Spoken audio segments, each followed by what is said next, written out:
diperbolehkan bagi wanita yang sedang haid untuk membaca Al-Quran karena tidak ada dalil yang sahih yang melarang seorang wanita haid membaca Al-Quran.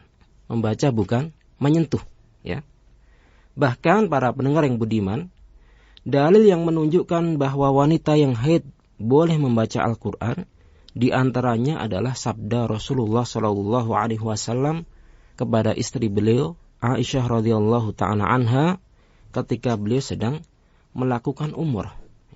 Nabi SAW bersabda, "Tsumma hujji wasna'i ma yasna'ul hajj ghaira an la tatufi bil baiti wa la tusalli."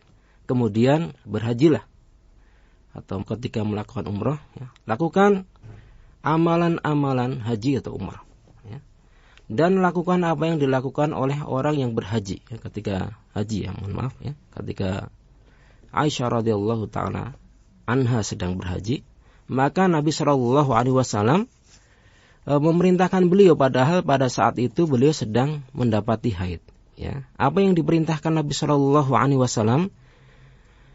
Wasna'i ma yasna'ul hajj ghaira alla tatufi bil baiti wa la tusalli, ya. Silahkan kerjakan amalan-amalan haji yang banyak itu, kecuali tidak tawaf di Ka'bah, begitu juga tidak boleh melakukan sholat, ya. Berkaitan dengan hal ini para pendengar yang berbahagia, Syekh Albani rahimahullahu ta'ala mengatakan fihi dalilun ala jawazi qiraatil haid lil Qur'an li'annaha bila raibin min afdali a'malil hajj wa qad abaha laha a'malul hajj kullaha siwa tawaf was shalah walau kana yahrumu 'alaiha tilawah aidan la bayyana laha kama bayyana laha hukmus shalah. Hadis tersebut para pendengar yang budiman menunjukkan bolehnya wanita yang sedang haid untuk membaca Al-Qur'an. Karena membaca Al-Qur'an termasuk amalan yang paling utama ketika seseorang menjalankan ibadah haji.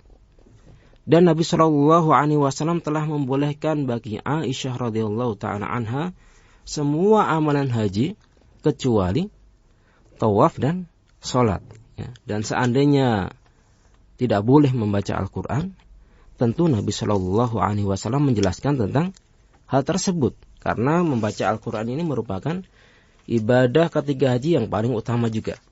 Kemudian para pendengar yang beriman yang dirahmati Allah Subhanahu wa ta'ala, adapun orang yang berhadas seperti junub, kemudian wanita haid yang ingin seperti orang yang junub, maka tidak boleh. Ini ada perbedaan antara orang yang berhadas besar seperti orang junub dengan orang yang haid, ya. Karena seorang yang berhadas, ya, seperti junub, dia mudah sekali untuk melakukan bersuci. Berbeda dengan haid, biasanya waktunya sangat lama, lebih dari sehari. Ini yang normalnya. Kemudian ketika seorang wanita haid ingin membaca Al-Quran, maka dilarang menyentuh mushaf secara langsung. Menyentuh mushaf secara langsung maka tidak boleh. Ini pendapat dari Imam 4 mazhab. Kemudian dalil mereka apa? Firman Allah Subhanahu wa ta'ala, la yamassuhu illal mutahharun. Di surat Al-Waqi'ah ayat yang ke-79. Tidak menyentuhnya kecuali orang-orang suci. Meskipun di sini ada perbedaan di kalangan ahlu tafsir, ya. Maksudnya al-mutahharun itu siapa? Ada yang mengatakan para malaikat, ada yang mengatakan itu orang-orang yang memang terbebas dari hadas ataupun najis. Terlepas dari itu para pendengar yang berbahagia, bahwa ayat ini salah satu dalil yang dijadikan oleh para ulama bahwa tidak boleh memegang mushaf kecuali tadi, ya, dalam kondisi yang suci. Oleh karena itu para pendengar yang beriman yang berbahagia, ketika seorang wanita yang haid, ya, dan dia harus mengajarkan Al-Quran karena dia memang sebagai guru ngaji, sebagai guru mengajarkan Al-Quran, maka dia boleh membaca Al-Quran. Kemudian ketika hendak menyentuh, sebaiknya tidak secara langsung, harus dengan pembatas, misalnya kain atau kertas ataupun yang lainnya. Berkaitan dengan hal ini juga para pendengar yang berbahagia, Syekh Ibnu Baz rahimahullahu ta'ala menjelaskan, yajuzu lil haid wan nufasa qiraatul Quran fi asahi qaulil ulama li'adami thubuti ma yadullu 'ala nahyi an dzalika biduni masil mushaf walahuma ayumsikahu bihail kathawbin tahir wa nahwuhu wa hakadzal warqah allati kataba fiha al-Qur'an indal haja ila dzalika. Yang artinya para pendengar yang beriman yang berbahagia, boleh bagi wanita yang sedang haid dan sedang nifas, ya, dan biasanya nifas ini waktunya lebih lama daripada haid, maksimalnya sampai 40 hari. Tentu ketika selama nifas ataupun haid ini tidak membaca Al-Quran, ini biasanya kalau yang mempunyai banyak hafalan Al-Quran akan mudah lupa. Maka menurut beliau, dibolehkan ya, bagi wanita haid ataupun sedang nifas untuk membaca Al-Quran menurut pendapat yang lebih sahih dari dua pendapat ulama. Artinya apa? Antara yang melarang dan yang membolehkan. Beliau lebih menguatkan bahwa ini boleh.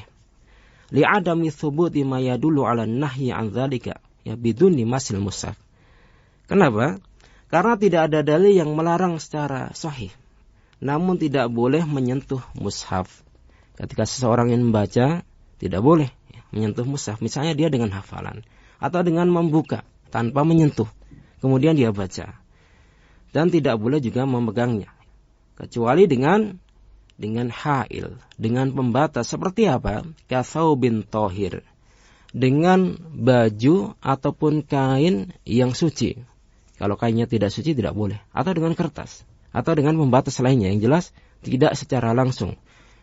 Kemudian hakadzal waraqah allati kataba fiha al-Qur'an. Demikian juga ketika ingin memegang waraqah atau kertas tulisan yang langsung di dalamnya tertulis ayat-ayat Al-Qur'an, maka sebaiknya tadi tidak secara langsung, artinya dengan pembatas ini yang lebih selamat dijelaskan oleh para ulama.